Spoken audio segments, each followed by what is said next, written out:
접수되는 사건이 2024년 기준으로 305만 7천 건 정도 됩니다.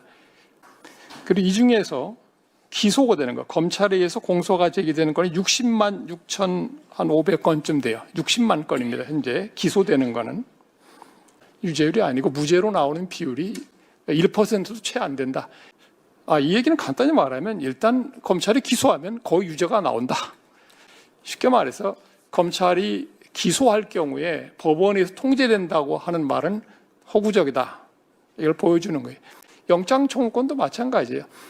그 청구된 영장에 대해서 발부율이 거의 90%, 그것도 거의 그 통제가 작동하지 않는다는 걸 통계적으로 보여주고 있는 겁니다. 그러면 이렇게 무려 300만 건이나 들어오고 2024년 통계를 보면 경찰의 송치 결정 건수가 78만 건쯤 되는데 검찰이 보안 수사를 하느냐? 그 통계는 없어요. 아까 우리 박 의원님 말씀하신 대로 검찰이 그걸 통계를 안 잡는다고까지 얘기한다. 관리도 안 한다고 얘기하고 달래도 주지도 않습니다. 그러면 보안 수사를 요구하는 건 경찰에서 잡아볼 수 있죠. 2024년에 10만 5천 건 정도 됩니다. 실제로 직접 보안 수사하는 경우는 아주 드문 거로 이렇게 나옵니다. 그리고 일선에 있는 검사들이 쓴 글에 봐도 지금도 여전히 보안 수사 요구를 중심으로 실무를 하고 있다 이렇게 말하고 있어요. 그다음에 이제 두 번째 드린 말씀은 경찰이 전적으로 수사를 다 맡을 때 과연 그 수사 역량이 충분하냐 이런 얘기를 많이 하던데 수사기관별의 그 형사 입건을 해서 다루는 사건들이 2024년 기준으로 보면 173만 건쯤 됩니다. 그러면 경찰이 다룬 게 159만 건이에요. 검찰이 다루는 거는 14,600건 정도. 2024년 통계입니다. 0.8%예요. 말하자면 경찰이 92%쯤 하고 해경이나 특사경이 한 7% 정도? 그러니까 결국 입건해서 다루는 형사 사건들을 그 173만 건 중에 검찰은 1%도 안 한다. 0.8%밖에 안 한다는 겁니다. 이게 직접 수사의 현재 현황입니다. 거의 안 하는 거죠.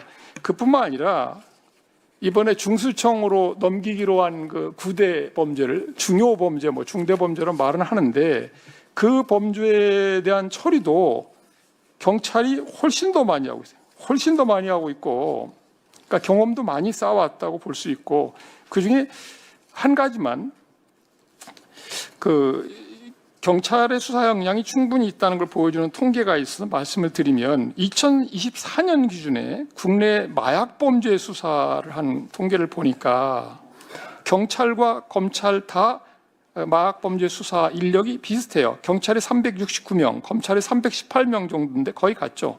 그런데 마약 범죄 검거 인원, 마약 범죄자를 검거한 인원이 경찰이 13,512명. 근데 검찰은 1,128명입니다. 이 통계대로라면 마약 범죄자 그 검거한 그 비율이 경찰이 85%, 검찰이 7%에 불과해. 그 밖 해경과 관세청이 나머지 부분이 있습니다. 근데 왜 마약 수사를 경찰에서 떼어내서 중수청으로 가져가서 그 검찰의 그 좀 간접적인 통제하에 두려고 하느냐? 그것도 참 기이한 일입니다. 그 나머지도 비슷비슷해요. 나머지 다른 중대 범죄에 대해서도 대부분 다 경찰이 수사를 하고 있고 상당한 성과를 거두고 있습니다. 그렇기 때문에 경찰 수사 역량에 대해서 이렇게 저렇게 말하는 건 이해할 수가 없어요. 근데 한국은 어떻게 된 게 일본이 우리를 식민지로 점령을 했기 때문에 식민지 지배 목적으로 아주 강한, 그러니까 프랑스 모델이 일본에 와서 조금 더 왜곡됐고 그걸 한국에 이제 들어와서 더 많이 왜곡해가지고 그야말로 검찰이 수사도 법원도 다 거의 지배하는 구조로 만들었어요. 이거 이제 자세히 제가 말씀드릴 수는 없지만 이걸 전 본격적으로 연구한 학자들에 따르면 한국의 형사사법 체제는 검찰 사법이다 이렇게 표현을 하고 있습니다.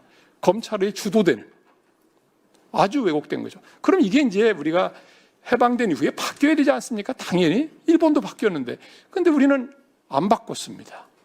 놀랍게도 그 일제시대에 그 일본에 의해서 운영되는 일본 제국주의자들, 우리 식민 지배를 했던 사람들이 운영되던 형사사법 체계에서 종사했던 사람들이 그 사람들이 주도해서 한국의 검찰 제도를 짠 겁니다.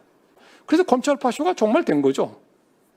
근데 경찰 파쇼도 안 되지만 검찰 파쇼도 안 되는 거예요. 둘 다 안 되는 겁니다.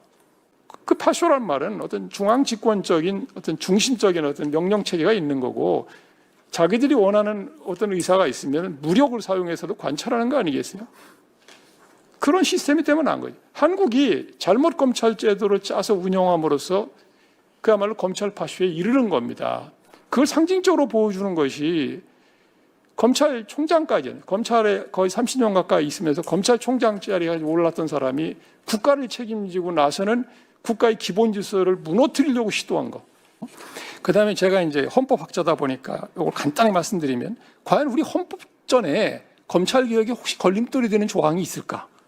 그러니까 제가 볼 때 그 헌법제 89조에는 검찰총장이라는 단어가 있다고 해서 바로 뭐 검찰총장이 뭐 헌법기관이다. 검찰청이 헌법기관이라는 말은 그런 표현은 아주 넌센스입니다. 예, 그 넌센스이고 그냥 이 검찰총장이든 검찰청이든 다 검찰청 법에 설치 근거가 다 있고 직무 권한도 다 거기에 다 있어요. 그래서 우리가 검찰총장은요, 우리 검찰청법 12조 1항에 대검찰청에 검찰총장을 둔다 이렇게 돼 있는 겁니다. 그거의 권한 규정들이 있는 것이고 이건 법률상 기관에 불과한 것이고요. 그렇기 때문에 법률로 설치된 검찰청이든 대검찰청에 둔 검찰총장이든 국회에서 법률을 얼마든지 변경할 수 있는 겁니다. 그리고 이번에 검찰개혁 입법의 일환으로 정보조직법이 개정돼서 검찰청이 폐지되기로 되어 있습니다. 후속 입법으로 검찰청 법도 폐지됩니다. 자, 그러면 그 설치 근거인 법률이 없어지면 당연히 그 기관도 없어지는 거예요. 그러니까 검찰청 법이 없어지면 검찰청 법에 의해 설치된 대검찰청이 없어지는 거예요. 그럼 대검찰청에 설치된 검찰총장도 없어지는 겁니다. 그냥 없는 거예요. 더 이상 존재하지 않게 됩니다.